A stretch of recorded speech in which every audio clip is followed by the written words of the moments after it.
Now I am inviting honorable guest, Deputy District Education Officer Dr. Samina Batul.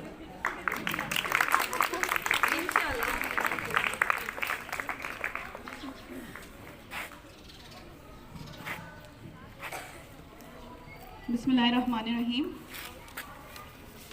ख़वातीन और एक छोटा सा बच्चा, हजरात नहीं कहती, अस्सलाम वालेकुम। मैं बहुत अच्छा फ़ील कर रही हूँ कि हमारे एक प्राइमरी स्कूल के नन्हे मुन्ने तलबात ने और हमारी प्राइमरी लेवल की PhD टीचर्स ने इतना अच्छा इवेंट कंडक्ट कराया। और ये डिसीजन जो था वो मेरे लास्ट विज़िट के बाद मैंने लिया था कि हम यहाँ पे इवेंट रखेंगे, क्योंकि एक तो यहाँ पे स्पेस बहुत अच्छी मुझे नज़र आई। मतलब मैंने यहाँ से विज़िट करने के बाद ही मैंने ये वेन्यू जो है वो इस कंपटीशन के लिए, तहसील लेवल कंपटीशन के लिए दिया था।